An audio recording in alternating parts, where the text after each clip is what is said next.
নমস্কার, গল্পকথক রীতি চ্যানেলে সবাইকে স্বাগত। নহন্যতি উপন্যাসের আজকে শুনবেন আপনারা পঞ্চম পর্ব।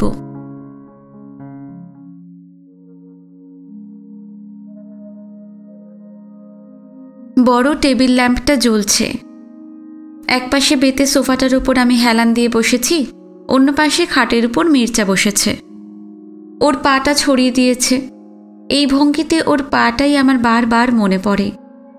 আমার ওর পাটা একটু ছুঁতে ইচ্ছে করছে, পা দিয়ে নয়, হাত দিয়ে। ইস, ওর পায়ে হাত দিতে যাব কেন? অত কিছু বড় নয়, আর তাছাড়া ওই তো আমার পায়ে ধরবে। আমি যদি রাধার মতো মুখ ভার করে ঘাড় বেঁকিয়ে বসি, তাহলে ও আমার পায়ে ধরবে।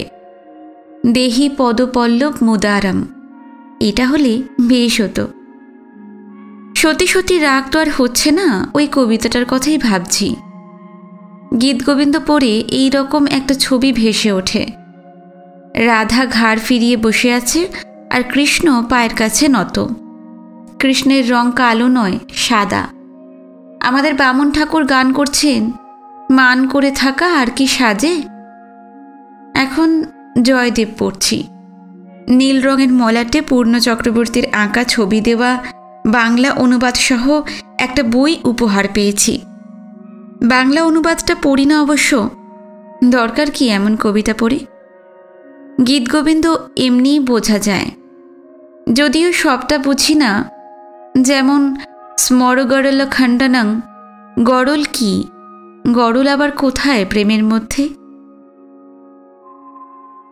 সত্যি বলতে কি, মহুয়া ও সবটা বুঝি না।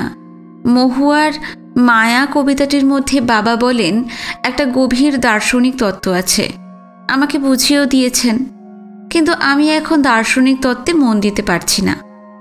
কবিতা এখন আমি অন্যভাবে বুঝছি, এত ভালো করে কোনোদিন বুঝিনি। প্রতিদিন নূতন করে বুঝছি।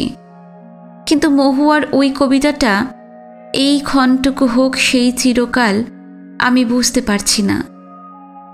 এই ক্ষণটুকু চিরকাল হতে যাবে কি দুঃখে? চিরকালই বা পাবো না কেন? বরং ওটা বুঝতে পারি, আমরা দুজনা স্বর্গ খেলনা গড়িব না ধরণীতে। সেদিন মির্জাকে শুনিয়েছি, ওর খুব ভালো লেগেছে। আমি ওর দিকে দেখছি, ও মুখ চোখ কেমন যেন অন্যমনস্ক, কি ভাবছে কে জানে। আজ যদি ও আমাকে হুইটম্যান শোনাতে চায়, শুনবই না। সেদিন 3টে কবিতা শুনিয়েছে। কবিতা না চেলা কাঠ। কিন্তু মির্জা আজ সাহিত্য ভাবছে না, বাংলা পড়বারও ইচ্ছে নেই। সিগারেটটা নিভিয়ে অ্যাস্ট্রেতে গুজে দিয়ে ও আমার দিকে তীক্ষ্ণ দৃষ্টিতে তাকালো। তারপর চশমাটা খুলে চশমা মুছল। আমি ওর চশমাবিহীন চোখ দেখতে পাচ্ছি। চশমা খুললে আমার ভারী ভয় করে। ওর দৃষ্টিটা বদলে যায়, মনে হয় অন্য লোক। চশমা খুললে আমি সহ্য করতে পারি না কেন মির্জা? আমার যে মাইওপিয়া, ওর চোখের জন্য আমার খুব ভয়। কি জানি অন্ধ হয়ে যাবে না তো? ও বললে, একটা কথা বলছি শোনো, তুমি আমায় বিয়ে করবে? আমার বেশ হাসি পাচ্ছে। একে প্রপোজ করা বলে? ইংরেজি গল্পের বইতে পড়েছি। অত দূরে বসে করে না মোটেই, হাঁটু গেড়ে বসে হাত ধরে করতে হয়। যা, কিছুই হলো না। 7 হাত দূরে বসে তুমি আমায় বিয়ে করবে? আহারে! এই ঘরের সামনের দরজাটা তো বাড়িতে ঢুকবার পথের উপর খোলা। এখান দিয়ে সর্বদা লোক যাতায়াত করছে। পর্দা নামে একটা পদার্থ ঝুলছে বটে, তবে সেটা ন্যূনতম। সেটা থাকাও যা, না থাকাও তাই, কাজেই নিরুপায়। পিয়ানোর ওপর ওর বোনের একটা ছবি আছে, সুন্দর মেয়ে। আমার ওর সঙ্গে ভাব করতে খুব ইচ্ছে করছে। মির্জা ওর বোনকে সবচেয়ে ভালোবাসে। ও বললে, আমি আমার মাকে, বোনকে তোমার কথা সব লিখেছি। ওরা খুব খুশি হবেন, তোমার কোনো অসুবিধা হবে না আমার বাড়িতে। এইবারে আমার বুকের ভিতরটা কাঁপছে। একটা কাগজ আর পেন্সিল পড়েছিল, সেটা নিয়ে আমি হিজিবিজি লিখছি। আমি কি উত্তর দেব? মির্জা বলল, বলো বলো, আমায় বিয়ে করতে তোমার কোনো আপত্তি নেই তো? কথা বলছো না কেন? আমি বললাম, আমার কথায় কিছুই যে হবে না মির্জা, বাবা কখনো রাজি হবেন না। ও ভীষণ আশ্চর্য হয়ে গেছে। ওরা রাজি হবেন না? ওরা তো রাজি আছেনি। তুমি কি করে জানলে? ওরা আমাকে এত ভালোবাসেন, এত আপন করে নিয়েছেন কেন তবে? বাহ, তাতে কি হয়েছে? তাই বলে তোমার সঙ্গে বিয়ে দেবেন এমন কথা তো নেই। অমৃতা, তোমার নিজের কথা বলো, ওদের কথা পরে হবে। তোমার বাধা কোথায় আমি শুনতে চাই। এই দেখো, আবার আমায় অবিশ্বাস করছে মির্জা। আমি মনে মনে বলছি, অবিশ্বাস করো না তুমি, এই মুহূর্তে নয়। তমসি মম জীবনং তমসি মম ভূষণং তমসি মম ভাব জলধিরত্নং। মুখে বলতে পারছি না, কিছুই বলতে পারছি না। আমি মাথা নিচু করে কাগজে লিখে যাচ্ছি হিজিবিজি। মির্জা বলল, শোনো অমৃতা, আমি তোমায় বলছি, আমি তোমাকে তোমার প্রিয়জনের কাছ থেকে নিয়ে যাব না। আমি এখানেই থাকব। ইউনিভার্সিটিতে একটা 150 টাকা মাইনের লেকচারারশিপ নেব। আর কিছুই চাই না, ওতেই বেশ চলে যাবে। মির্জা, আমার বাবা কখনো রাজি হবেন না, কখনো নয়। কেন? আমি খ্রিস্টান বলে? আমার গায়ের রং সাদা বলে? কেন তা জানি না, তবে তুমি বিদেশি বলেই নিশ্চয়ই। তুমি কি বলতে চাও প্রফেসর জাত মানেন? দার্শনিকের কাছে হিন্দু, মুসলিম, বৌদ্ধ, খ্রিস্টান আছে? খুব আছে।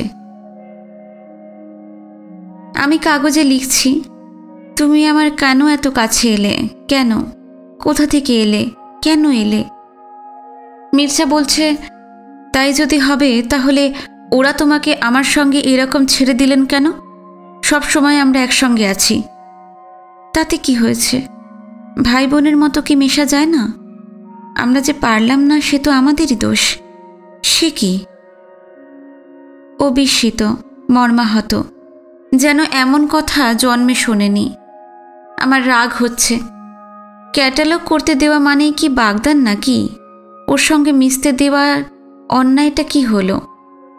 ও বারবার আমায় জিজ্ঞাসা করছে আমি অন্য কাউকে ভালোবাসি কিনা এবং কাকে প্রথম ভালোবেসেছিলাম। আমি বললাম, গাছকে, গাছকে, একটা ছাতিম গাছকে। এ আবার কি কথা? যদিও আগেও বলেছি, তবু এরকম অদ্ভুত কবিত্ব ও বুঝতে পারে না। ও খুব গম্ভীর হয়ে গেছে। আমার হাতের কাগজটা হিজিবিজি লেখায় ভরে গিয়েছে। মহুয়ার মলাটে শ্রী রবীন্দ্রনাথ ঠাকুর নামটা লেখা ছিল। তখন আমাদের অভ্যাস ছিল ওর হাতের লেখা নকল করা, সবাই করত, আমিও করছি। ও উঠে দাঁড়িয়ে দেখল, হঠাৎ করে বলল, তুমি এখানে এর নাম লিখছ কেন? এর কাছ থেকে মত আনতে হবে তুমি আমায় ভালোবাসবে কিনা তার জন্য অন্যের অনুমতি চাই? না না, দেশশুদ্ধ লোক ওর হাতের লেখা নকল করে, তার মানে ও নয়। দেশশুদ্ধ লোক একজনের হাতের লেখা নকল করে? দেশশুদ্ধ লোক কি পাগল হয়ে গেছে? আমি উঠে পড়েছি, চলে যাই। আমার খুব ওর কাছে যেতে ইচ্ছে করছে, ওর কাঁধে মাথা রাখতে ইচ্ছে করছে। তা যদি পারতাম তাহলে এই মুহূর্তে ওর মনে যে দুঃখটা হয়েছে তা চলে যেত, কিন্তু তা সম্ভব নয়। আমি চৌখাটে পা দিয়েছি। ও বললে, অমৃতা, আমার একটা কথা শোনো, একটা কথা। রবি ঠাকুরকে ভুলে যাও। সে কি কথা মির্জা? সূর্যকে কি কেউ ভুলে যেতে পারে? সূর্য? মানুষ কি করে সূর্য হবে? তুমি যখন বাংলা ভাষাটা শিখবে তখন তুমিও বুঝবে মানুষ সূর্য হয় কি না। আমি মনে মনে বলছি, তোমাকে আমি সূর্য দেখাবই। যদি তা পারি তবে আমরা দুজনে একসঙ্গেই সূর্যোপাসক হব। এখন দুটো কাজ নিয়ে আমরা খুব ব্যস্ত। কাকার বিয়ে হবে আর আমার বই ছাপা হবে। কাকা নিজেও খুব বিয়ের জন্য উদ্গ্রীব। মেয়ে দেখেই তার পছন্দ হয়েছে, যদিও মার হয়নি। তবু যাই হোক, বিয়ে ওখানেই হচ্ছে। এই সময় থেকে মির্জা নিয়মিত ধুতি পাঞ্জাবি পরতে শুরু করেছে। ধুতি পাঞ্জাবি পরলে ওকে যে কি সুন্দর দেখায়, সে কথা অবশ্য আমি ওকে বলিনি। কেন বলবো? সে যে বলে আমি সুন্দর কিনা তা বোঝে না। এটা একদম বাজে কথা নিশ্চয়ই, কারণ আমার হাতে যথেষ্ট প্রমাণ আছে। এই যেমন মির্জা আসবার কিছুদিন আগে আমার মাস্তুতো দিদি সীতার বিয়ের সম্বন্ধ হয়েছিল এক জমিদার নন্দনের সঙ্গে। আমাদের বাড়ি থেকে মেয়ে দেখানো হলো। ছেলের আত্মীয় স্বজন এসে মেয়ের চুল খুলে রং পরীক্ষা করে দেখল, গানও শোনাতে হলো। যদিও তার হারমোনিয়াম পিটিয়ে গান শুনে তাদের পালানোই উচিত ছিল, তারা পালায়নি। তাদের পছন্দ হলো। তারা বললে, সব যখন ঠিকই হয়ে গেছে, এবার ছেলে এসে মেয়ে দেখুক। ছেলে আধুনিক, মেয়ের সঙ্গে আলাপ করতে চায়। মেয়ের মাও আধুনিক। তিনি বললেন, ছেলে আসুক, সকলের সঙ্গে আলাপ পরিচয় হোক, আমাদের কীরকম কালচার্ড পরিবার তার পরিচয় পাক। ছেলে এলো। তার নাম মৃগাঙ্ক। খুব ফর্সা, জমিদার পুত্রের উপযুক্ত নধর চিক্কন চেহারা। সাধারণভাবে সুন্দর বলা চলে। মার ইচ্ছা ছিল না আমি তার সামনে বের হই, কিন্তু কনের মা বললেন, তাতে কি হয়েছে, বিয়ে ঠিক হয়ে গেছে, এখন শালি সম্পর্কিত মেয়েরা না বেরুলে জমবে কেন? মা তো আর বলতে পারেন না, তোমার মেয়ের চেয়ে আমার মেয়ে দেখতে ভালো যদি গোলমাল হয়ে যায়। কাজেই মৃগাঙ্ক এলো। দুদিন খাওয়া দাওয়া, সিনেমা দেখা হলো। খুব হইচই করলাম আমরা। আমি তো ধরেই নিয়েছি দিদির সঙ্গেই তার বিবাহ হবে, তাই শ্যালিকা জনচিত ব্যবহার করেছি, হেসেছি, হাসিয়েছি। কিন্তু তারপর মৃগাঙ্ক উধাও হয়ে গেল। তার হস্টেলে খোঁজ নিয়ে জানা গেল দেশে চলে গেছে। দেশ থেকে তার বাবা জানালেন মৃগাঙ্ক বিলেত যাচ্ছে ব্যারিস্টারি পড়তে, এখন কিছুতেই বিয়ে করতে রাজি হচ্ছে না। অনেক জল্পনা কল্পনা চলেছিল যে হঠাৎ এইরকম মত পরিবর্তনের কারণ কি হতে পারে। যা হোক, মাসিমা বলেছিলেন এইরকম চঞ্চলমতি ছেলের সঙ্গে বিয়ে না হয়ে ভালোই হয়েছে।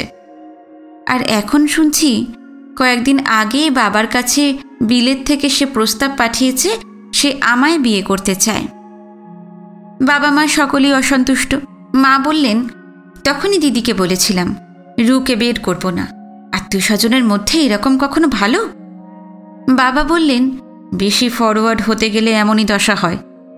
আর দিদিমা বললেন, একজনকে দেখতে এসে আর একজনের দিকে অন্য দৃষ্টিতে যে দেখে সে চরিত্রহীন, তার সঙ্গে বিয়ে কিছুতেই হতে পারে না। চুকে গেল। কিন্তু এই গল্পটা আজ যদি ওকে বলি তাহলে কি হয়? তাহলে কি হয়? ভীষণ মজা হয়। আমি খুব গম্ভীরভাবে ওকে বলতে পারি, দেখো তুমি তো দেখতে পাও না আমি সুন্দর কি না। তখনই ও কাতরভাবে তাকাবে। আমি লক্ষ্য করেছি কিছুদিন থেকে কথাটা ফিরিয়ে নিতে চেষ্টা করছে। তা আমি হতেই দেব না। বলেছে একবার যখন হয়ে গেছে ব্যাস। তারপর আমি বলবো, দেখো মৃগাঙ্ক দেখতে পায়। গল্পটা শুনলে ওর কি হবে তা আমি জানি। কই, তুমি কোনোদিন আমায় এ কথা বলনি তো? ও মা, বলবার আবার কি আছে? কি সিনেমা দেখতে গিয়েছিলে? খুব উদাসভাবে বলবো, কি জানি, অত মনে নেই। খুব মজা লাগছে। ওর ঈর্ষাটা আমার এত ভালো লাগে। ঈর্ষা আবার ভালো নাকি? খুব খারাপ। ঈর্ষার কারণে তার বর্ণ হলো কালো, কিংবা ঈর্ষা বিস্ময়ী ভুজঙ্গিনী। আরে দূর, এ তো সেরকম ঈর্ষা নয়। এটা প্রেম, ভালোবাসা, ঈর্ষা। ঈর্ষার ছোট্ট পাখিটাই তো আমার ঘুম ভাঙিয়েছে। সেই পাখিটা এক ডাল থেকে আর এক ডালে, একদিন থেকে অন্য দিনে ফুরুত ফুরুত করে লাফিয়ে বেড়াচ্ছে আর আমায় ডাকছে, সখী জাগো, সখী জাগো, মম যৌবন নিকুঞ্জে গাহে পাখি। আচ্ছা, আমার ঈর্ষা হয় না কেন? ও তো কত কিছু বলে। সেই যে রিপন স্ট্রিটেও থাকতো, সেখানকার মেয়েরা ওকে কীরকম পছন্দ করে, ওর পিছনে লেগেই ছিল। ওকে একদিন নাকি বালিশ ছুঁড়ে মেরেছিল, কত কি। ওসব আমার এক কান দিয়ে ঢুকে অন্য কান দিয়ে বেরিয়ে যায়, শুনতেই ইচ্ছা হয় না। অবশ্য ঈর্ষা হবে কি করে? ও তো ওদের ঘৃণা করে, সেই জন্যই তো পালিয়ে এসেছে। কাজেই আমার এমন কিছু মহত্ব নেই। ও অ্যাংলো ইন্ডিয়ানদের কথা যা বলে শুনে তো অবাক হয়ে যাই আমি। ওদের সকলেরই ধারণা তারা ইংরেজ, আমাদের প্রভু এবং বাঙালিরা অত্যন্ত নিম্ন স্তরের জীব, পশু বললেই হয়। গ্যান্ডির উপর ওদের ঘৃণা এবং রাগ খুবই। ওরা নিজেরা অত্যন্ত অশ্লীল এবং অসভ্য, কিন্তু ওরা বাঙালিদের অসভ্য মনে করে। মির্জার ওখানে থাকতে রীতিমতো কষ্ট হয়েছিল। সনন্ত বম হয়েছিল বিবমিশা। কি আশ্চর্য, আমরা তো ওই জাতটাকে চিনিই না। ওরা কোথায় থাকে, কী করে, কেমন ওদের রীতিনীতি কিছুই জানি না। এক দেশে থাকি আমরা, অথচ কেউ কাউকে জানি না।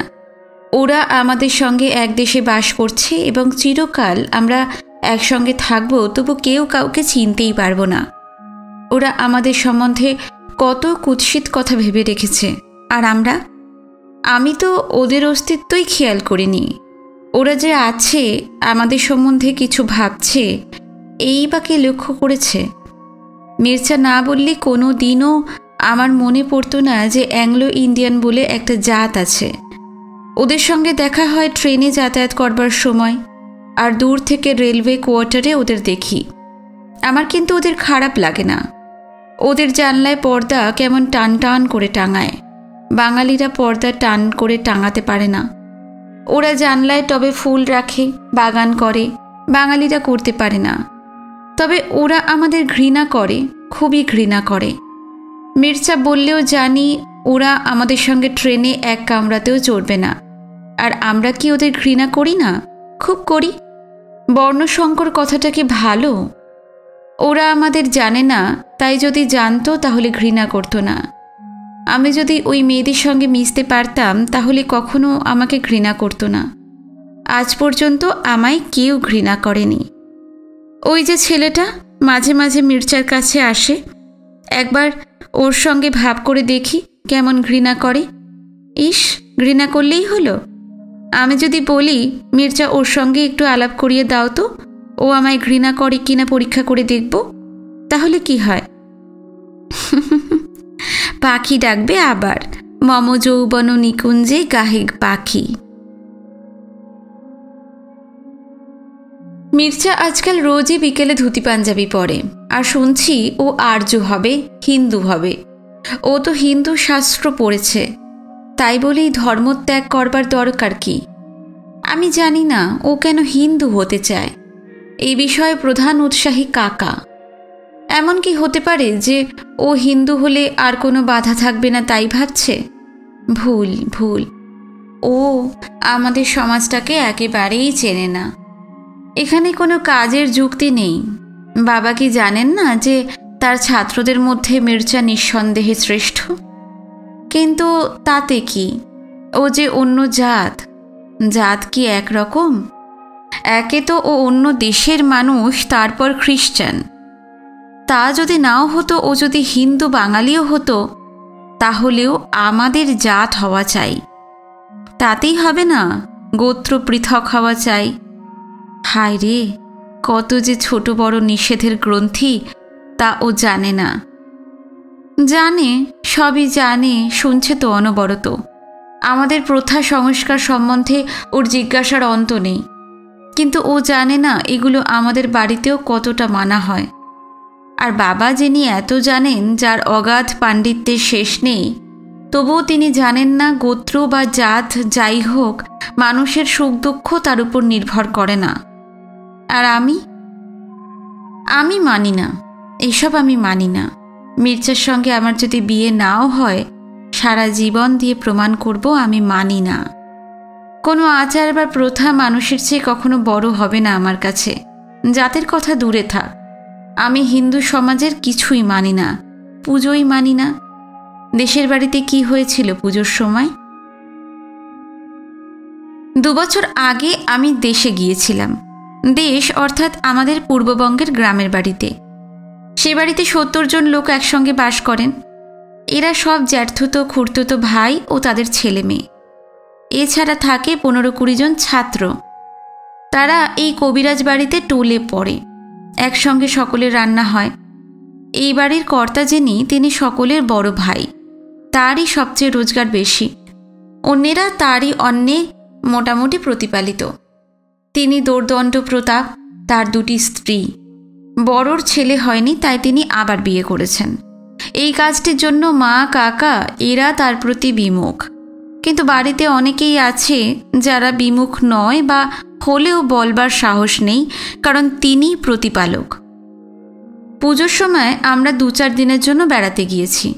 আমরা কলকাতায় থাকি, আমার বাবা খ্যাতিমান বিত্তবান, তাই আমাদের খুব আদর। পূর্ববঙ্গের এইরকম বর্ধিষ্ণু গৃহস্থ পরিবারে পুজোর আয়োজন বিরাট। কত দিন থেকে প্রতিমা তৈরি হচ্ছে চণ্ডীমণ্ডপে, নাড়ু বানানো হচ্ছে, খই ভাজা হচ্ছে, তিল কোটা হচ্ছে। গ্রামের জীবন বেশি দেখিনি, তাই আমি খুব উৎসাহিত, এবং আমাদের সম্পর্কিত ভাই বোনেরাও গর্বিত ও আনন্দিত। সিল্কের শাড়ি আর মখমলে চটি পরা একটি শহুরে ভাগ্নি পেয়ে। যদিও দ্বিতীয় দিনই মখমলে চটি খুলে ফেলে আমি ওদের দলে ভিড়ে গিয়েছি। আমাদের বিরাট দল হয়েছে, আমরা ঘুরে ঘুরে বেড়াই। নৌকার দুধারে বাঁশবন, কোথাও বা বড় বড় বট অশ্বত্থের নিচু ডালগুলো লম্বা লম্বা জটার আঙুল দিয়ে জল ছুঁয়ে থাকে। আমি যদিও এই প্রথম বাড়িতে পুজো দেখছি এবং পুজো সম্বন্ধে কিছুই জানি না, তবু পুজোর আয়োজন আমার খুব ভালো লাগছে। দিনগুলিকে যেন অলংকার পরানো হচ্ছে। কত রকম খুঁটি নাটি উৎসবের আয়োজন। আনন্দময়ীর আগমনে আনন্দে গিয়েছে দেশ ছে। সত্যি বলতে কি, পূর্ববঙ্গের ওই গ্রামের পুজো মণ্ডপের সামনে আমি কোনো কাঙালিনী মেয়েকে দাঁড়িয়ে থাকতে দেখিনি। সকলেই খুশিতে ভরপুর। প্রথম দিন যে ঘটনার তাল কাটল, সেটা এই টোলের বারান্দায় অনেকে বসেছিলেন। আমি একে একে সকলকে প্রণাম করছি।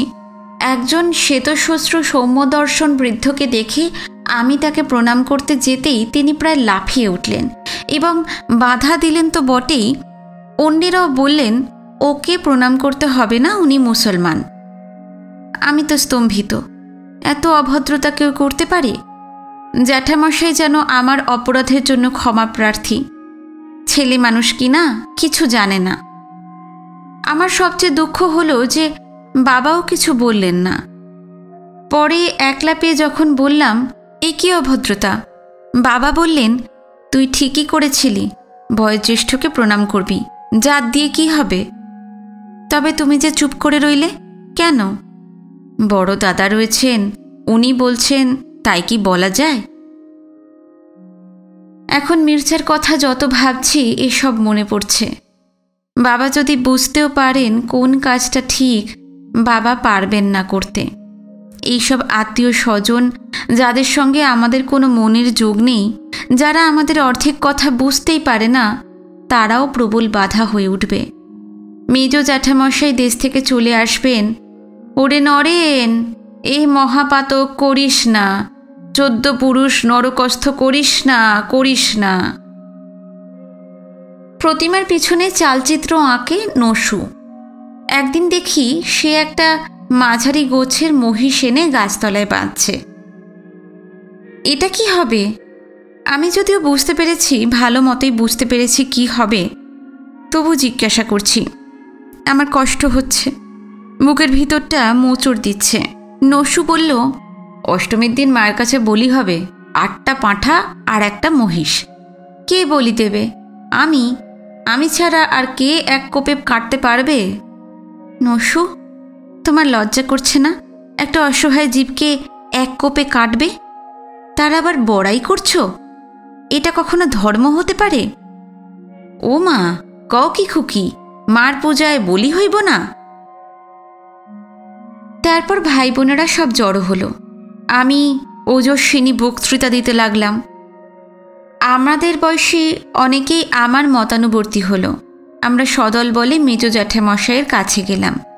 তিনি সাদাসিধে ভালো লোক এবং স্নেহপ্রবণ, আর যদি কোনো কারণ থাকে তবু আমার প্রতি স্নেহবশত তিনি রাজি হতে পারেন। তাকে আমার খুব ভালো লাগে একটা বিশেষ কারণে। ছাত্ররা যখন খেতে বসে তিনি হুঁকো হাতে করে তদারক করেন। তারা যাতে ভালো মাছটা পায়, ওরা পরের ছেলে, ওদের যত্ন করতে হবে, বউরা হয়তো নিজেদের ছেলের জন্য ভালোটা রেখে দেবে, এই তার ভয়।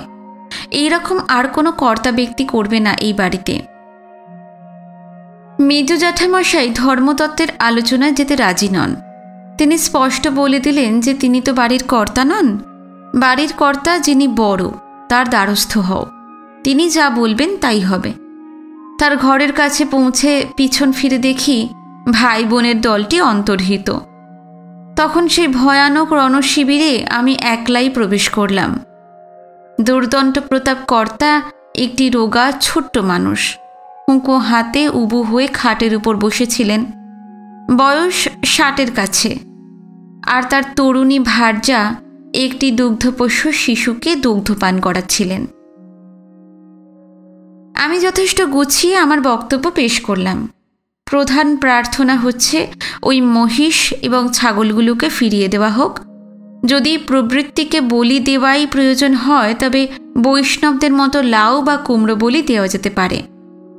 তিনি হুঁকো টানতেই লাগলেন। তারপর মুখটি তুলে সংক্ষেপে বললেন, আমরা শাক্ত। আমি খুব তর্ক করতে পারতাম, সমস্ত যুক্তি প্রয়োগ করলাম, শেষ পর্যন্ত নিরীশ্বরদের বিতর্ক ব্রাহ্মণদের সঙ্গে তাও বললাম। যারা যজ্ঞকারী ব্রাহ্মণদের বলেছিল যজ্ঞে বলি দিলে পশুটা যদি স্বর্গে যায় তবে তোর বুড়ো বাপকে এনে বলি দে না, স্বর্গে যাবার এই তো সোজা উপায়। কিন্তু বৃদ্ধ অনূর কিছুতেই রাজি হলেন না। পরে শুনেছি তিনি বলেছেন, নরেনের এই মাইয়াডা কুর্তা কিক। তখন আমি আমার অনুগত ভ্রাতা ভগ্নীদের বললাম, এই পূজায় আমরা যোগ দেব না। সপ্তমী, অষ্টমী, নবমী, দশমী এই 4 দিন আমরা বাড়িতেই থাকবো না। আমরা সকালবেলায় চিড়ে মুড়ি, নাড়ু, মুরকি, কলা ইত্যাদি নিয়ে নৌকায় নৌকায় বেড়াতাম খালে বিলে। সন্ধ্যায় ফিরে এক দৌড়ে বিছানায়। বড়দের সঙ্গে বাক্যালাপ বন্ধ। বেশ পিকনিক হচ্ছিল, আমাদের কিছু খারাপ লাগেনি। কিন্তু বাড়িতে জেঠিমাদের মন ভেঙে গেছে। পুজোর সময় ছেলে মেয়েগুলো বাড়ি রইল না, পুজো দেখল না। শেষটায় তাদের অনুরোধে পড়ে আমরা বাড়ি ফিরলাম বিসর্জনে যোগ দিতে। আমি মনে মনে বলেছিলাম, সত্যি যদি প্রতিমায় কোনো শক্তি এসে থাকে তাহলে এই বেচারা মহিষটাকে বলি দেবার সময় একটা কিছু যেন হয়, কোনো নিষেধের নিদর্শন। কিন্তু কিছুই হলো না। বেচারা মহিষের রক্তে হাড়ি কাঠ ভাসতে লাগল। এ ব্যাপারে বাবা আমাকে স্বাধীনতা দিলেন, বকলেন না। আমি যে নিজে নিজে একটা কিছু করতে পারছি, মনের জোর দেখাচ্ছি, তাতে উনি খুশি। সরোজিনী নাইডু হবার প্রথম পদক্ষেপ হয়তো। কিন্তু মির্জার ব্যাপারে এই সমর্থন কি পাবো? না না, কখনোই পাবো না। আর আমি কি এত জোর দেখাতে পারবো? তাও নয়। অন্যের জন্য কিছু করা আলাদা কথা, সে মহিষী হোক বা মানুষই হোক। কিন্তু নিজের এই কথাটা আমি বলতে পারবো না। লজ্জা, সংকোচ, অপরাধ বোধ আমার মুখ চেপে ধরবে। এ বিষয়ে কিছুই বলা যায় না। আমি বন্দি, আমি বন্দি। কে আমাকে শক্তি দেবে? আমি মনে মনে বললাম, তুমি হিন্দু হইও না। দেখো, হিন্দু হয়ে আমার কি লাভ হয়েছে? হিন্দুত্ব তোমায় কোনো শক্তি দেবে না, বন্দি করবে। আমি ওর ঘরে দাঁড়িয়ে আছি। ও গুনগুন করে গান করছে। একটা কিছুর প্রত্যাশায় আমি বেপথমতি। ও আমার পেছনে খুব কাছে এসে দাঁড়িয়েছে। ওর একটা হাত আমার কোটি বেষ্টন করে আছে, আর একটা হাত গলার উপর থেকে অসম্পূর্ণ হাড়ের মতো ঝুলছে। ওর মুখ আমার কানের কাছে, গালের উপরে ও আমার কানে ফিসফিস করে কি বলছে একটা, বোধহয় ওদের ভাষা। আমি তার অর্থ বুঝতে পারছি না। আমি বললাম, মির্জা, আমার ভয় করছে, বড় ভয় করছে। কিসের ভয়? তোমার কিসের ভয়? আমি কাঁপছি। আমি জানি এখন কি হবে। হাঙ্গার বইটাতে যা আছে তাই হবে। ও আমাকে চেয়ারটাতে বসিয়ে দিয়েছে। আমার শরীর নিষ্পন্দ। এখন দুপুরবেলা সারা বাড়ি আলস্য জড়িত হয়ে পড়ে আছে। আমি নিচে এসেছিলাম চিঠির বাক্সে চিঠি খুঁজতে। আমি মনে মনে ভাবছি উঠে চলে যায়, কিন্তু ওর গলা বেষ্টন করে আছি। হাতটা সরিয়ে নেবার শক্তি আমার নেই। আর আমার অনাবৃত বুকের ওপর ও তার মুখ রাখছে। আমার শরীর শিথিল, আমার কিছু করবার ক্ষমতা নেই। ওর চুলের সুগন্ধে আমার নিঃশ্বাস ভরে গেছে। ও কি যেন বলছে অর্ধস্ফুটভাবে, বোধহয় বলছে গডেস গডেস। আমি বলছি, মির্জা, আমাদের পাপ হচ্ছে, পাপ হচ্ছে। কয়েকটা মুহূর্ত মাত্র, একটা শব্দ, কে দরজা খুলল। ও আমাকে ছেড়ে দিয়ে সরে গেছে। আমি সোজা হয়ে বসেছি, আমার বিশ্বস্ত আঁচল ঠিক করে নিয়েছি। 3-4 মিনিটও সময় হবে না। এর মধ্যে যেন পৃথিবীটা আমার কাছে বদলে গেছে। আমার জীবনে যে এমন একটা ঘটনা ঘটতে পারে তা ভাবতেই পারি না। আমি মুখে বলছি পাপ হবে, কিন্তু আমার পাপ বোধ নেই, কোনো অনুশোচনা নেই। ও আমার চুলগুলো কানের উপর দিয়ে উঠিয়ে দিল। ও বলল, আমি বলছি তোমায় অমৃতা, কোনো পাপ নেই। এ তো ভালোবাসা, পাপ হবে কেন? ভালোবাসা দিয়েছে কে আমাদের? ঈশ্বর। ভালোবাসাই তো ঈশ্বর। ঝড়ু উঠোনে নেমে এসেছে, রান্নাঘরে ঢুকছে। কিছু দেখতে পাইনি। আমরা এখন অন্তত 1 হাত দূরে আছি। আমি নির্বিকার ওকে ডেকে বললাম, ঝড়ু, চা কর। আচ্ছা, এই যে আমি মিথ্যে আচরণ করলাম, এটা অন্যায়? যদি দণ্ড সহিতে হয় তবু মিথ্যে বাক্য নয়। এ তো মিথ্যা আচরণ নয় কি?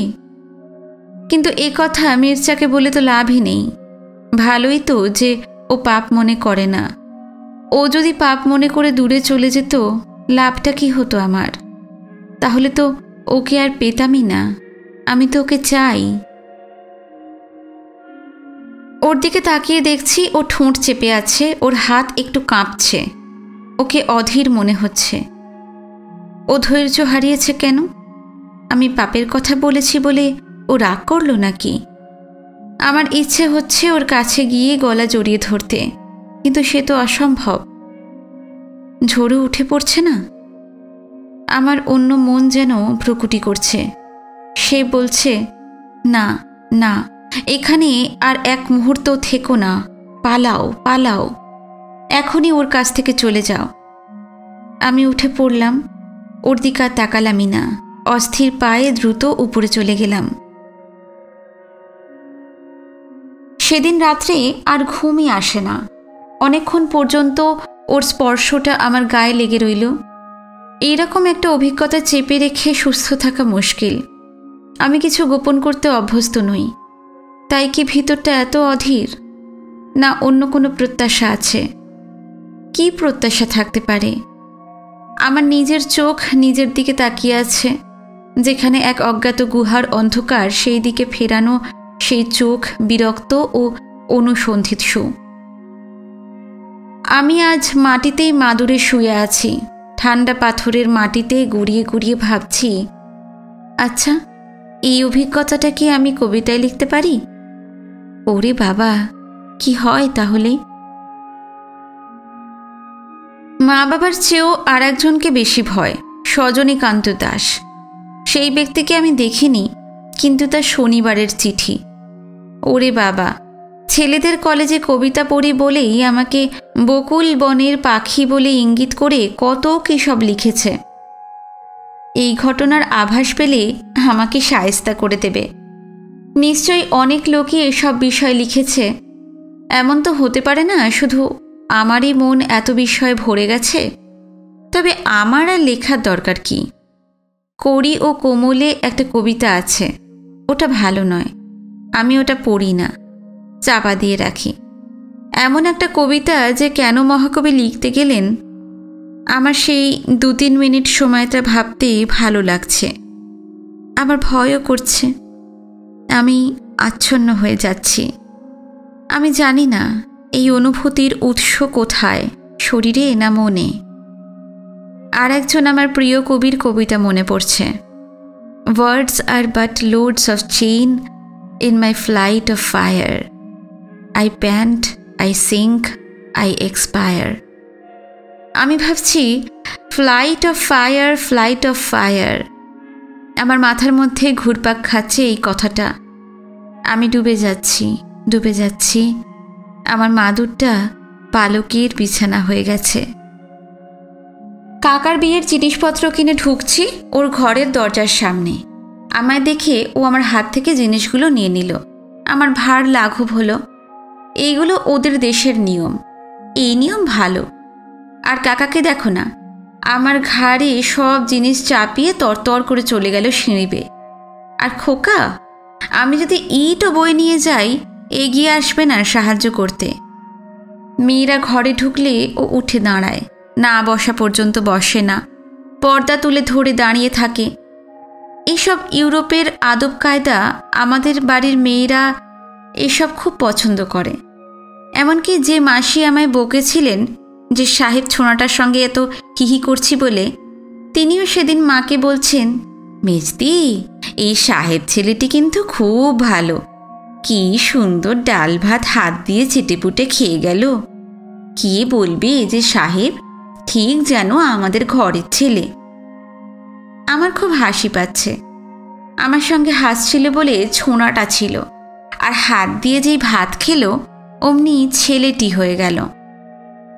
আমার মা বললেন, অমন ছেলে হয় যেমন পড়াশুনোয় ভালো তেমনই ভদ্র। মা বলে যখন ডাকে এত মিষ্টি লাগে। শান্তি বলল, আর ধুতি পাঞ্জাবি পরলেই গৌরাঙ্গ মনে হয়। কাকার বিয়েতে ও দেশ থেকে অনেক সুন্দর সুন্দর জিনিস এনে দিয়েছে কাকিমার জন্য। নানা রকম খেলনা, কাঠের উপর পোকারের কাজ করা আর জর্জেটের উপর এমব্রয়ডারি করা ড্রেসিং টেবিল সেট, রুমাল, কত কি জিনিসগুলো, কি সুন্দর। আমার মন বেশ খারাপ হয়ে গেছে। ওদের বিয়ে হচ্ছে, দেবেই তো। তা আমাকেও কিছু দিতে পারতো, একটা রুমালও দিল না। আমাকে ও কিচ্ছু দেয় না। না না, বই দেয়। আমাকে 2 ভলিউম গেটের জীবনী দিয়েছে। যেদিন ভূমিকম্প হলো তার পরের দিন।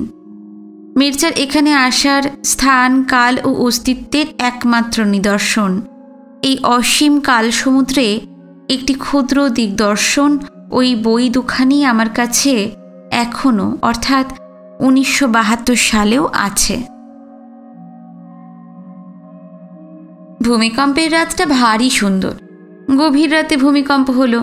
আমরা সবাই নিচে নেমে এলাম। কিছুক্ষণ বাইরে রাস্তায় দাঁড়িয়ে ভিতরের উঠোনে সিঁড়ির উপরে বসলাম। মির্জা কফি বানালো। কি আশ্চর্য সুন্দর সেই তারা ভরা রাত। অত রাতে আমি আর কোনো দিন ওকে দেখিনি, আগেও না পরেও না। তাই সেই রাতটা দীর্ঘদিন পর্যন্ত একটা মৃদু সুগন্ধের মতো মন ছেয়েছিল। রাতের একটা নিজস্ব রূপ আছে, আর মানুষের চোখেও তা একটা বিশেষ দৃষ্টি দেয় নিশ্চয়ই। এত রাতে এই যে আমি ওকে দেখলাম, সেই সুখটা ও স্থায়ী করে দিল পরের দিন ওই বইখানা দিয়ে। তাতে আমার নামও লিখিল, as a token of friendship after the earthquake of 28th July 1930। ও বললে, ওদের দেশের নিয়ম ভূমিকম্পের পরে বন্ধুকে কিছু উপহার দিতে হয়। মির্জা আমার কাছে গেটের জীবন সম্বন্ধে অনেক কথা বলেছিল। বইটা থেকেও শুনিয়েছিল সেই যে কবি যিনি আলো চেয়েছিলেন, আলো আরও আলো। আমি বুঝতে পেরেছিলাম এ সত্যিকারের আলোর কথা নয়, অর্থাৎ তার মৃত্যু আচ্ছন্ন চোখে সূর্যের আলোর প্রত্যাশা এ নয়। এ হচ্ছে প্রতীক দিয়ে বলা, যেমন জ্ঞানের আলো, বুদ্ধির আলো, সেরকম। আমাদের কবিও লিখেছেন, কোথায় আলো কোথায় ওরে আলো, বিরহানলে জালোরে তারে জালো। বিরহানলে বিরহানলে আলো জ্বালিয়ে লাভটা কি? মিলনে কি আলো জ্বলে না? সব কাব্যে, সব দেশের কাব্যে খালি বিরহের জয়গান। কেন? বিরহ কি? যদি মির্জা চলে যায় তাহলে আমার যে কষ্টটা হবে সেটা কি বিরহ? কি ভয়ানক! ও যখন নিচে আছে, আমি উপরে, তখনই আমার কষ্ট হয়। আর একেবারে চলে গেলে তাই নিয়ে আবার আলো জ্বালানো, সে গাঢ় অন্ধকার আমি কল্পনাও করতে পারি না। ওই কষ্ট পেয়েই তো মেঘদূতের যক্ষ বেচারা বিরহের আলো নিবিয়ে দিয়ে মিলনের স্বর্গের কথা ভেবেছিল। স্বর্গ, সেই তো স্বর্গ যেখানে আনন্দে ছাড়া চোখের জল পড়ে না, যেখানে প্রণয় কলহ ছাড়া বিরহ হয় না, যৌবন ছাড়া বয়স নেই। মেঘদূত মনে পড়ে আমার মনটা প্রসন্ন হয়ে গেছে।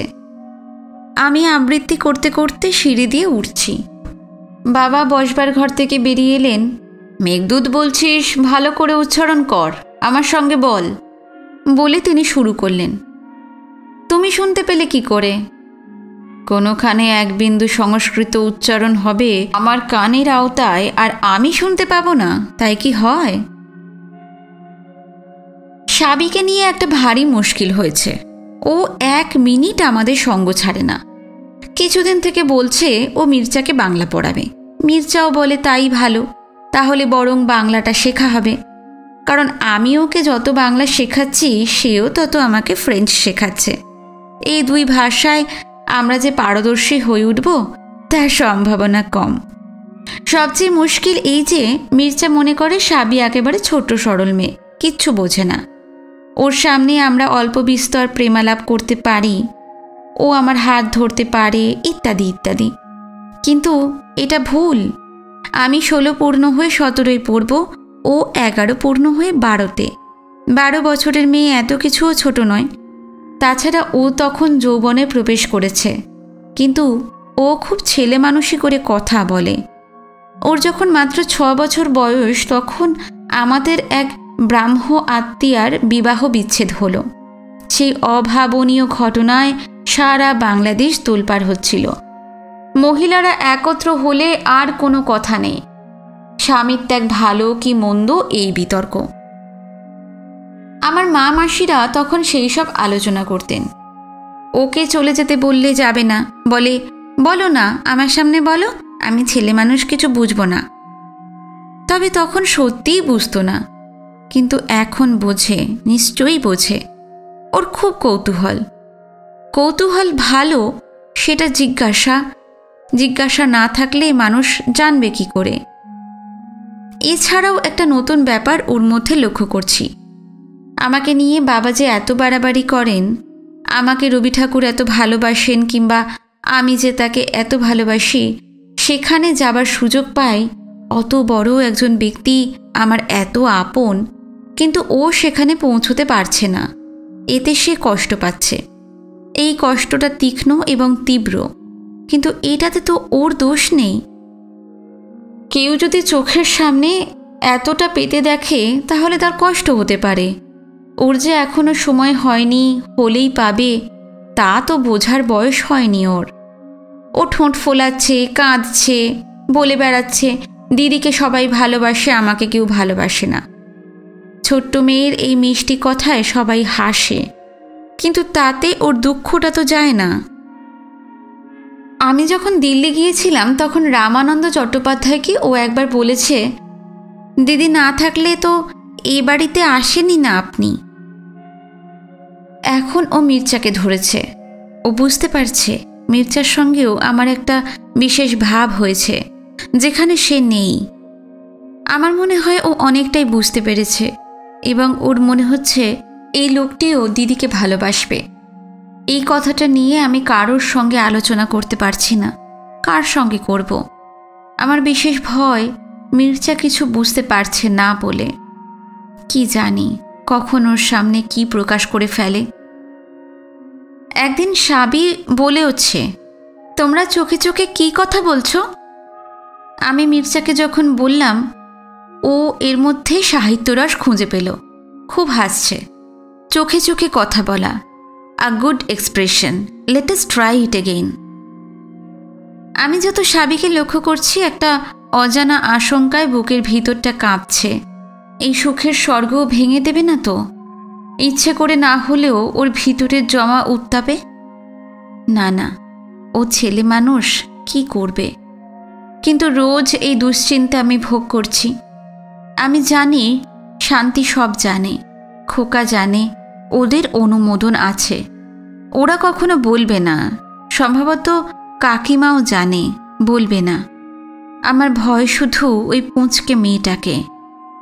মাঝে মাঝে হাসিও পায়, ও কিছু নয়, ভয় তো থাকবেই। ভয় নিত্য জেগে আছে, প্রেমের শিয়র কাছে, মিলন সুখের বক্ষ মাঝে।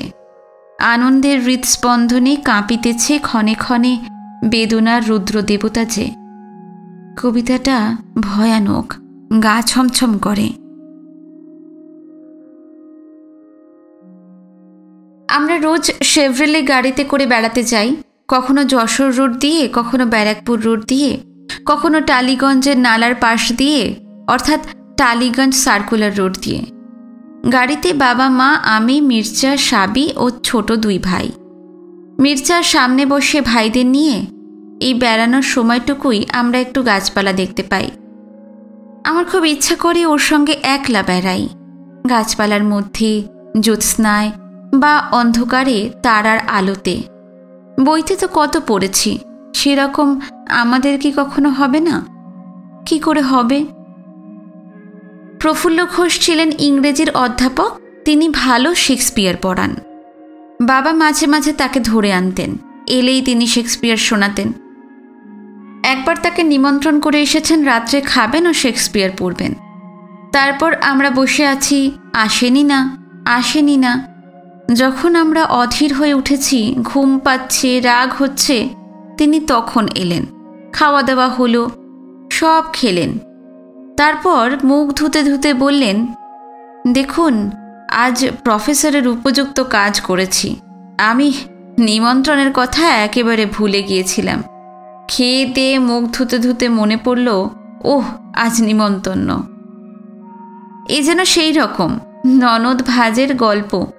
ননদ আর বউ গেছে নদীতে বাসন ধুতে, ননদকে কুমিরে নিয়ে গেল। বউ বাড়ি এসে সে কথা ভুলেই গেল, কাউকে বলল না। খাওয়া দাওয়া করে আবার যখন ঘাটে গেছে, তখন মনে পড়েছে। শাশুড়িকে ডেকে বলে, ভালো কথা মনে হলো আঁচাতে আঁচাতে, ঠাকুরজিকে নিয়ে গেল নাচাতে নাচাতে।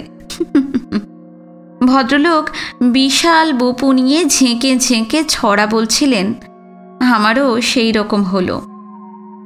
সেদিন উনি আমাদের মার্চেন্ট অফ ভেনিস শুনিয়েছিলেন। সেখানে যে বর্ণনা আছে, জেসিকো আর লরেন্সো পোর্শিয়ার বাড়ির বাগানে বেড়াচ্ছে। লরেন্সো বলছে, the moon shines bright in such a night as the sweet wind did gently kiss the trees. ঘর ভরা লোক, আমরা শেক্সপিয়ার শুনছি। মির্জা আর আমি পরস্পরের দিকে তাকাচ্ছি। একঘর লোকের মধ্যেও অবশ্য একলা হওয়া যায়, কিন্তু তার চেয়ে আরও ভালো সত্যি একলা হওয়া। আমি ঘুরিয়ে ঘুরিয়ে ওই লাইনগুলো মনে করতাম। আমরা কি কোনোদিন একলা বেড়াতে পারবো? হয়তো কোনো জ্যোৎস্না রাতে বা জোনাকি জলা সন্ধ্যায় আমরা হেঁটে বেড়াতে একটু দূরে গিয়েছি, সাবই সঙ্গ ছাড়বে না। In such a night as this, পাশাপাশি থেকেও বিরহ হচ্ছে। আবার দূরে দূরে থেকেও মিলন হয়। এক এক সময় ও যে ওই সামনের সিটে বসে আছে, তাতেই আমার মন ভরে যায় আনন্দে। পাঞ্জাবির রেখার উপর ওর গলার লাইনটা দেখা যাচ্ছে। ওইদিকে তাকিয়ে আমার শরীর শিহরিত হয়। আমি ভাবি, আর কিছু দরকার নেই, ও দূরে থাকুক, দূরেই থাকুক। ওকে একটু দেখলেই আমার যথেষ্ট হবে। এক একদিন আমি মনে মনে প্রার্থনা করতাম, ও যেন গাড়ি থেকে আগে না নামে, তাহলে আমি নামবার সময় ওর গলাটা একটু ছুঁয়ে দিতে পারি। কিন্তু তা কি হয়? ও তো গাড়ি থেকে সবার আগে নামবে, তারপর হাত ধরে ধরে সকলকে নামাবে। এই তো ওদের নিয়ম। ওকে কিন্তু আমি এসব কথা কখনো বলিনি। আমি ওকে কতটা ভালোবাসি তাও বলিনি, কারণ এখনও আমি নিশ্চিত নই এই ব্যাপারটা কি, এটাই ভালোবাসে কিনা। আর তাছাড়া তাহলে ও নিশ্চিন্ত হয়ে যাবে, ওর ঈর্ষাটা চলে যাবে।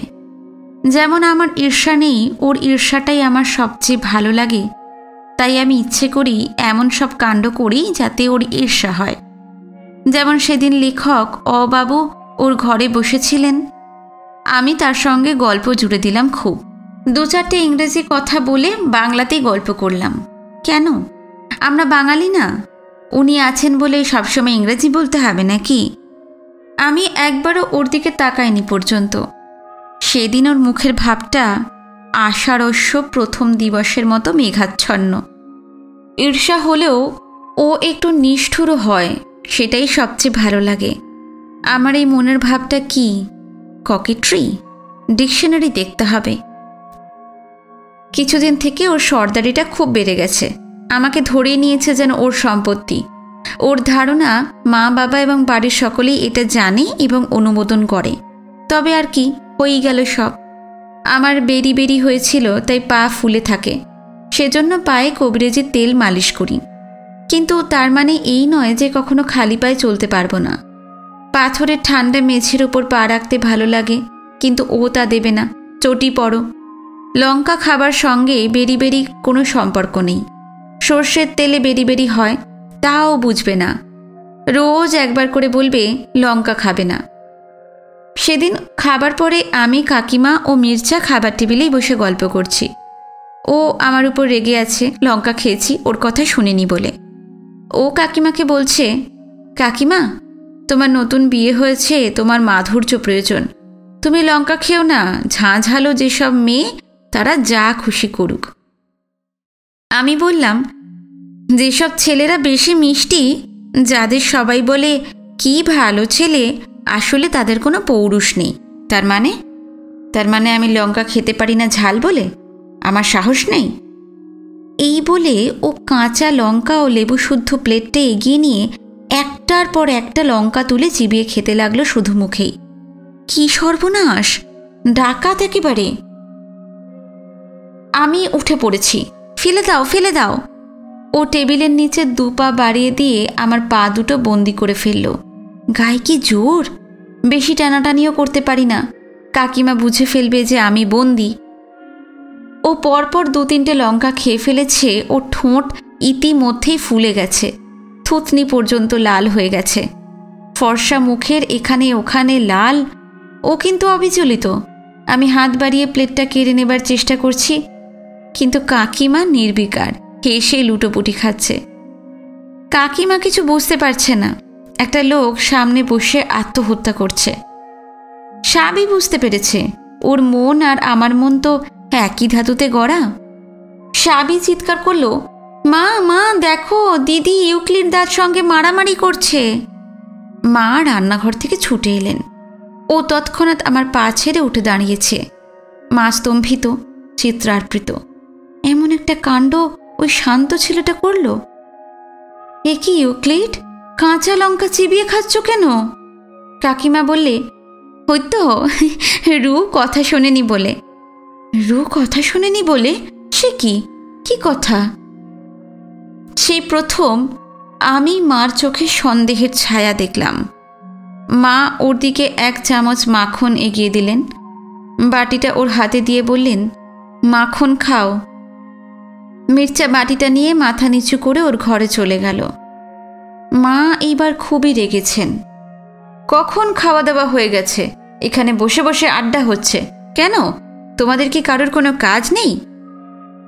আমি খুব ভয় পেয়ে গেছি, কিন্তু তৎক্ষণাৎ যেন কিছুই হয়নি এমন ভাব করে বললাম, না মা, আমি শুধু বলেছিলাম ঝাল খেতে সাহস লাগে, তাই বীরত্ব দেখাচ্ছিল, তাই না কাকিমা? আহাম্মকার কাকে বলে?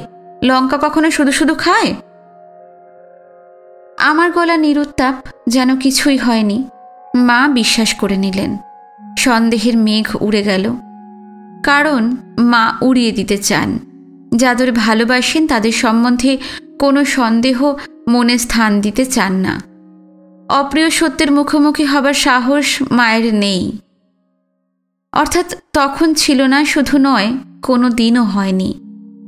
যখন তার আঁচল থেকে তার স্বামীকে খুলে নিয়ে যাচ্ছিল অন্য কেউ, তখন মা ভাবছিলেন ও কিছু নয়। 10 বছর ধরে সেই খোলার প্রক্রিয়া চলছিল। মা ভালো মতো খেয়ালই করলেন না। যখন তার সর্বনাশ হয়ে গেছে তখন হঠাৎ চমকে উঠলেন। তার ধারণা আমি বিশ্বাস করেছি বলেই কি আমাকে ঠকাতে হবে? বিশ্বাস করা কি অন্যায়? সেই 16 বছরের মেয়েটাও সেদিন মাকে ঠকিয়ে দিল। ভয়ে অবশ্য অনেকক্ষণ আমার বুক দূর করেছে। বেশ চালাকি করতে পারি তো আমি। মির্জার জন্য এরকম মিথ্যেবাদী হয়ে যাচ্ছি। মোটেই না, মোটেই না। দুষ্মন্ত কি বলেছেন? স্ত্রী নাম অশিক্ষিত পটুত্তম। মা উপরে যাচ্ছেন, খাবার টেবিল থেকে সিঁড়িটা দেখা যায়। আমি ভাবছি মার মনে যদি একটুও সন্দেহ লেগে থাকে সেটা কাটিয়ে দিতে হবে। উঠে গিয়ে মার গলা জড়িয়ে শুয়ে থাকব। কাকিমা, আমি উপরে যাচ্ছি মার কাছে শুতে। তুমি একটু মির্জাকে দেখো না ভাই, ওর কি হলো? কাকিমা চোখ মুটকে আমাকে বলল, আমার বই গেছে। মার কাছে শুয়ে শুয়ে আমি যে ভাবতে লাগলুম, মা তো তা শুনতে পেলেন না। যত কাছের মানুষ হোক, যত ভালোবাসাই থাক, একজন আর একজনকে কত সহজে ঠকিয়ে দিতে পারে। কারণ মুখে না বললে তো কেউ কারোর মনের কথা বুঝতে পারে না। যদি পারত তাহলে ভালোবাসা, শ্রদ্ধা, বিশ্বাস ইত্যাদি মহামূল্যবান জিনিসগুলো ছিঁড়ে টুকরো টুকরো হয়ে যেত। মির্জা হঠাৎ এইরকম একটা অদ্ভুত কাণ্ড কেন করল? আমি কিছুই ভেবে পেলাম না। শুধুই কি আমি ওর কথা শুনিনি বলে, বা বীরত্ব দেখবার জন্য? না, অন্য কোনো কারণ আছে। ওর মনে এতটা আঘাত লাগলো কেন? নাকি প্রতিশোধ নেবার জন্য? যে কারণেই হোক, আমি এরকম করতে পারতাম না। নিজেকে এত কষ্ট দেওয়া যায়? অনেকে পারি। যেমন ঠাকুরমা মৃত্যুর মুখেও তৃষ্ণা সংবরণ করতে পারতেন। 2 দিন 3 দিন তিনি উপবাস করতে পারতেন। আমি কি পারি? কিন্তু তার তো কোনো কারণ থাকতো, কোনো ব্রত পালন বা ওই জাতীয় কিছু। এরকম তো তিনি শুধু শুধু করতেন না। হয়তো ওরও কারণ ছিল। ও আমার জন্য কতটা সহ্য করতে পারে তার পরীক্ষা দিচ্ছিল। ওর আত্মনিপীড়নের ক্ষমতা দেখে আমার নিজেকে খুব ছোট মনে হচ্ছিল। ও আমার চেয়ে অনেক শক্তি রাখে। আমি আর কখনো ওর সঙ্গে ওরকম করব না। এবার আমি বলবো, আমিও যে ওকে চাই সে কথা আমি বলবো। ও যেরকম করে বলছে সেরকম করে নয়।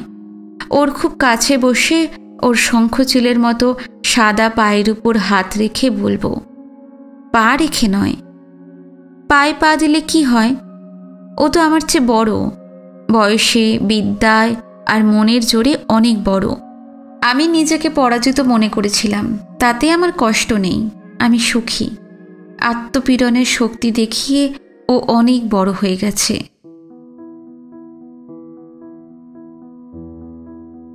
আজকের পর্ব এখানেই শেষ করছি। আজকের পর্ব আপনাদের ভালো লাগলে অবশ্যই কমেন্ট করবেন, লাইক দেবেন ভিডিওতে। যারা নতুন এসেছেন অবশ্যই সাবস্ক্রাইব করবেন চ্যানেলটি। আগামী পর্ব নিয়ে খুব শীঘ্রই ফিরে আসছি। নমস্কার, সবাই ভালো থাকবেন।